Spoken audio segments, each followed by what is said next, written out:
Ramai orang ingat gold bar 1 kilogram hanya untuk orang yang terlalu kaya.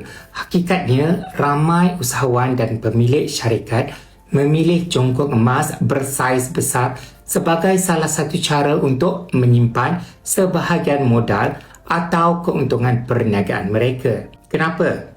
Sebab bila keuntungan disimpan dalam bentuk tunai, ia lebih mudah digunakan untuk perbelanjaan yang tidak dirancang. Dengan menukarkannya kepada emas, ia membantu mengasingkan sebahagian aset untuk simpanan jangka panjang. Selain itu, gold bar bersaiz 1 kilogram juga mempunyai kelebihan dari segi kos. Harga setiap gram biasanya lebih rendah berbanding jongkong yang lebih kecil dan spread jualannya juga lebih rendah. Sebab itulah ia sering menjadi pilihan bagi mereka yang ingin menyimpan nilai dalam jumlah yang besar. Sebagai contoh, harga gold bar 1 kilogram hari ini sekitar RM590,000. Setahun yang lalu harganya sekitar RM490,000.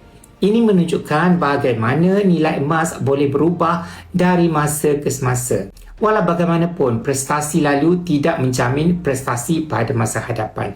Ramai pelabur dan individu yang mempunyai aset yang besar turut memilih emas sebagai sebahagian daripada portfolio mereka. Bukan kerana emas menjanjikan keuntungan cepat, tetapi kerana ia lebih lama dikenali sebagai aset yang membantu melindungi nilai kekayaan, terutama ketika nilai mata wang terjejas oleh inflasi. Satu lagi kelebihan emas ialah ia mudah dibeli, mudah dijual dan diiktiraf di seluruh dunia. Sebab itulah emas sering dianggap sebagai salah satu aset yang sesuai untuk simpanan jangka panjang. Bagi yang berminat untuk menyimpan dalam bentuk gold bar dan dinar public gold, anda boleh klik link di bio untuk daftar secara online atau isi borang sign up dan saya akan bimbing anda dengan cara dan langkah-langkah simpanan emas yang terbaik untuk anda.